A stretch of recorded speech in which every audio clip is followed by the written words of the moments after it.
1990లో పులివెందుల దగ్గర పాత పర్ణపల్లిలో జరిగిన ఒక దారుణం వైఎస్ కుటుంబాన్ని ఇంకా వెంటాడుతోంది. అప్పట్లో వైఎస్ రాజశేఖర్ రెడ్డి హైదరాబాద్ లో ఉండి ఒక ప్లాన్ ప్రకారం తన తండ్రి రాజారెడ్డి, తమ్ముడు వివేకానంద రెడ్డిలను మిలిటరీ బట్టలు వేసుకున్న రౌడీలతో కలిపి ఆ ఊరి మీద దాడికి పంపారని చెబుతారు. వాళ్ళు టీడీపీకి మద్దతు ఇస్తున్నారన్న ఒకే ఒక్క కారణంతో జొన్నలగడ్డ సత్యనారాయణ, సూర్యనారాయణ అనే అన్నదమ్ముల ఇళ్ల గోడలకు కన్నాలు వేసి డైనమైట్లతో పేల్చేశారు.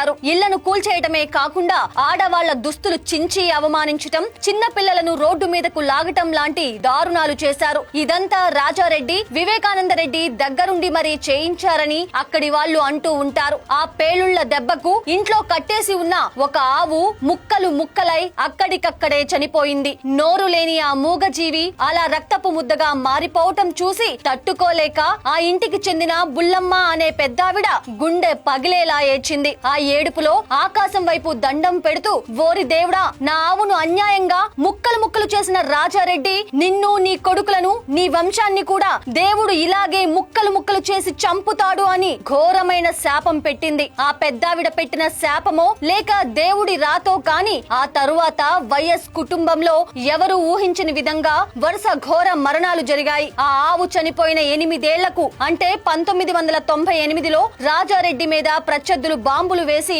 దారుణంగా చంపేశారు. ఆ తరువాత 10 ఏళ్లకు 2009లో రాజశేఖర్ రెడ్డి ప్రయాణిస్తున్న హెలికాప్టర్ నల్లమల అడవుల్లో కూలిపోయి ఆయన శరీరం కూడా గుర్తుపట్టలేనంతగా ముక్కలు ముక్కలై చనిపోయారు. ఇక చివరిగా ఉన్న వివేకానంద రెడ్డిని కూడా 2019లో సొంత ఇంట్లోనే గొడ్డలితో తల, గుండెలు ముక్కలయ్యేలా కాళ్లతో కొడుతూ దారుణంగా నరికి చంపేశారు. ఆనాడు ఆ పెద్దావిడ పెట్టిన శాపం వల్లే ఈ కుటుంబంలోని ముగ్గురు ఇలా దిక్కులేని చావు చచ్చారని ఆ ఘటనను కల్లారా చూసిన వాళ్ళు ఇప్పటికీ చెబుతూ ఉంటారు. ఈ మధ్య YS Jaganmohan Reddy press meet పెట్టి తన తండ్రి, తాత శాంతి దూతలు అని చెప్పటం చూస్తే తన గొయ్యి తానే తవ్వుకున్నట్లు అయింది. జగన్ మాటల వల్లే అందరూ మర్చిపోయిన వాళ్ళ కుటుంబ గతం మళ్లీ బయటకు వచ్చింది. పౌర హక్కుల సంఘం రిపోర్టుల ప్రకారం చూస్తే రాజారెడ్డి నేరాలు ఆయన చనిపోవటానికి 40 ఏళ్ల ముందే మొదలయ్యాయి. 1964లోనే గనుల ఓనర్ వెంకట నరసయ్యను చంపి ఆస్తులు లాక్కున్నారని, 1990 హైదరాబాద్ గొడవలు,